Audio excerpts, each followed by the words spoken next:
मित्र हो, पाठीमागील पिरियडमध्ये आपण संघटन म्हणजे काय, संघटनाची व्याख्या, संघटनाची वैशिष्ट्ये आणि संघटन प्रक्रिया याबाबत सविस्तर चर्चा केली. मित्र हो, आज आपण संघटनाची तत्वे या संदर्भाने चर्चा करणार आहोत. हे पहा, संघटन हे व्यवस्थापन, क्रियाशील व गतिमान ठेवण्याचं एक महत्त्वपूर्ण कार्य आहे. किंवा ते व्यवस्थापन हे क्रियाशील व गतिमान ठेवण्याचं कार्य करत असतं. म्हणून संघटना हा व्यवस्थापनाचा कणा समजला जातो. त्या दृष्टीने संघटना कार्यक्रम शिस्तबद्ध, परिणामकारक असावा लागतो. परिणामी संघटना उभी करताना काही मार्गदर्शक तत्वे डोळ्यासमोर ठेवावी लागतात, विचारात घ्यावी लागतात. ती मार्गदर्शक तत्वे पुढील प्रमाणे सांगता येतील. पहिलं तत्व आहे उद्देश तत्व. तर या उद्देश तत्वामध्ये व्यवस्थापनासाठी संघटना उभी करताना एक अत्यंत महत्त्वाचं तत्व म्हणून त्याच्याकडे बघितलं जातं. उद्देश तत्वानुसार संघटनेची मुख्य व दुय्यम उद्दिष्टे निश्चित केली जातात व ती उद्दिष्टे साध्य करण्यासाठी आणि ती उद्दिष्टे साध्य करण्याची जबाबदारी प्रामुख्यानं ही संघटनावर असते. संघटनेच्या विविध पातळ्यांवर व त्या पातळीवरील विविध विभाग, उपविभाग, व्यवस्थापक व कार्यकारी अधिकारी यांच्यासाठी सुद्धा उद्दिष्टे निश्चित करण्यात येतात. अशा प्रकारे संघटनात्मक उद्दिष्टे व वैयक्तिक उद्दिष्टे निश्चित करण्याचं तत्व म्हणजे उद्देश तत्व होय. आणि ही उद्दिष्टे वेळेमध्ये साध्य करणं हे उद्दिष्ट तत्वामध्ये अभिप्रेत आहे किंवा अपेक्षित आहे. उद्देश निश्चित केल्यामुळे संघटनेतील मानवी व भौतिक साधनांचा जास्तीत जास्त उपयोग करून घेता येतो. अशा प्रकारचे हे संघटनाचं पहिलं तत्व म्हणजे उद्देश तत्व आहे. मित्रांनो, आपण दुसऱ्या तत्वाकडे बोलूया, श्रम विभागणीचे तत्व. संघटनेतील विविध पातळ्यांवरील अधिकाऱ्यांना व कर्मचाऱ्यांना त्यांच्या कौशल्यानुसार व आवडीनुसार कार्याचं वाटप करणं गरजेचं असतं. यासाठी श्रम विभागणीचं तत्व महत्त्वाचं ठरतं. शिक्षण, प्रशिक्षण, बौद्धिक क्षमता, कौशल्य व आवड हे घटक विचारात घेऊन त्या दृष्टीनं त्यांना कार्याचं वाटप करावं लागत असतं. तरच अपेक्षित उद्दिष्टे आपल्याला प्राप्त करता येतात. किंवा व्यवसायाची यशप्राप्ती जी आहे ती श्रम विभागणीचं तत्व डोळ्यासमोर करून व्यवस्थित श्रमाची जर वाटणी केली तर व्यवसायाला यश मिळतं.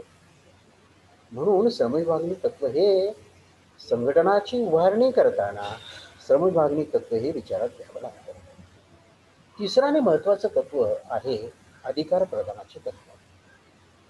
संघटनेतील अधिकाऱ्यांना व कर्मचाऱ्यांना त्यांच्या कार्याच्या अनुषंगानं आवश्यक ते अधिकार देणं गरजेचं असतं. अधिकार प्रदानाचं त्यालाच अधिकार प्रदानाचं तत्व म्हणतात. अधिकाऱ्यांना व कर्मचाऱ्यांना सोपवलेले काम व्यवस्थितपणे व परिणामकारकपणे करता यावं या उद्देशानं त्यांना अधिकार द्यावे लागत असतात. अधिकार जर दिले नाही तर कोणतेही काम व्यवस्थितरित्या पार पाडले जाणार नाही. अधिकार प्रदान यामुळे त्यांचे कार्यक्षेत्र सुद्धा निश्चित होते.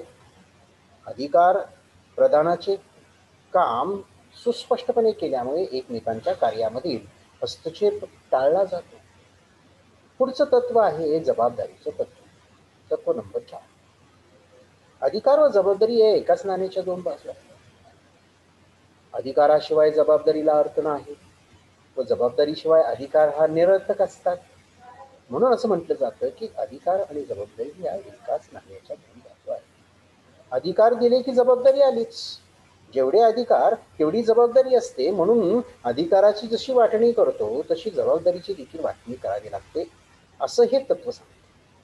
सर्वसाधारणपणे अधिकाऱ्यांना अधिकार दिल्यावर त्यांच्यावर जबाबदारी कोणती सोपवली पाहिजे संघटनेतील प्रत्येक व्यक्तीला आपल्या अधिकाराबरोबर आपल्यावर कोणत्या जबाबदारी आहेत हे देखील कर्मचाऱ्यांना माहिती असलं पाहिजे, अधिकाऱ्यांना माहिती असलं पाहिजे. याबद्दल स्पष्ट माहिती असली तर ते जबाबदारीनं वागतात आणि म्हणून जबाबदारी त्याचं विचार करायला लागतं. मित्रांनो, 5वं तत्व आहे साधेपणाचे तत्व. संघटना उभी करताना सिम्प्लिसिटी म्हणतो आपण. साधेपणा, सरळ, सोपी, साधी अशी संघटना उभी करावी लागत असते. त्यामुळे संघटनेची कार्यक्षमता वाढते आणि प्रभावी असं संघटन तयार होतं. संघटनेत साधेपणा असेल तर वरिष्ठ अधिकाऱ्यांना आणि कनिष्ठ कर्मचाऱ्यांच्या कामावर योग्यपणे देखरेख ठेवता येते. संघटनेची रचना एवढी साधी, सरळ सोपी असावी की सामान्य कर्मचाऱ्याला देखील ती सहज समजू शकेल. म्हणून साधेपणाचं तत्व विचारात घ्यावं लागतं. मित्रांनो, 6वं तत्व आहे लवचिकतेचे तत्व. संघटनेची रचना करताना त्यात लवचिकता असली पाहिजे. म्हणजे संघटन हे ताठर असू नये. म्हणजेच जर आपल्याला त्या संघटनामध्ये बदल करता आला तर बदल करता आला पाहिजे. संघटन वाढवणं, संघटन कमी करणं असे लवचिकपणा संघटनेमध्ये असला पाहिजे. कारण बदलत्या परिस्थितीनुसार त्यामध्ये बदल करणं अपेक्षित असतं. व्यवसायात नेहमी स्थिरता राहील असे नाही. संस्था दीर्घकाळ टिकणारी असते, पण परिस्थिती ही बदलत असते, ती काही दीर्घकाळ टिकत नसते. आणि म्हणून लवचिकतेचं तत्व अनुसरलं पाहिजे. त्या दृष्टीने संघटना असली पाहिजे. 7वं तत्व आहे कार्यक्षमतेचं तत्व. कमीत कमी खर्चात, कमीत कमी वेळात अधिकाधिक चांगल्या प्रकारे काम करण्याची क्षमता म्हणजे कार्यक्षमता. कमी खर्चात उद्दिष्टे पूर्ण कशी करता येतील हे बघितलं पाहिजे. या दृष्टीनं संघटनेची रचना आवश्यक आहे. म्हणून हे तत्व विचारात घ्यावे लागते. 8वं तत्व आहे मित्रांनो, वरिष्ठ कनिष्ठ साखळी तत्व. संघटनेमध्ये कोण कोणाचा वरिष्ठ असेल, कोण कोणाचा कनिष्ठ असेल हे स्पष्टपणे ठरवणं गरजेचं असतं. त्यालाच आपण वरिष्ठ आणि कनिष्ठ साखळी तत्व असं म्हणत असतो. संघटनेमध्ये वरून खालीपर्यंत ही साखळी निर्माण केली जाते. त्यामुळे आदेश देणारा कोण व आदेश घेणारा कोण किंवा आदेश स्वीकारणारा कोण हे स्पष्ट होत असते. या तत्वामुळे संघटनेत शिस्त निर्माण होते, तसेच कार्यगती वाढण्यास मदत होते आणि सहाय्यकांनी आपल्या कामाचा अहवाल आपल्या वरिष्ठाकडे दिला पाहिजे. परिणामी संघटनेसाठी हे तत्व महत्वाचे असते. पुढील तत्व आहे मित्रांनो, नियंत्रण कक्षाचे तत्व. वरिष्ठांकडून किती सहाय्यकांचे योग्य प्रकारे नियंत्रण करता येईल. म्हणजे एका वरिष्ठाच्या हाताखाली 8 लोक असतील, त्याला स्पॅन ऑफ कंट्रोल म्हणतात. 5 लोक असावी, 8 लोक असावी. शक्यतो स्टँडर्ड प्रमाण आहे 8 लोकांचं. म्हणजे एक अधिकारी 8 ते 10 लोकांच्यावर नियंत्रण ठेवू शकतो. हे नियंत्रण कक्षाचं तत्व कटाक्षानं आपण पाळावं लागत असतं संघटना उभी करत असताना. कारण एखाद्या अधिकाऱ्याच्या हाताखाली अनेक कर्मचारी काम करत असतील तर त्याला योग्य प्रकारे नियंत्रण ठेवता येणार नाही.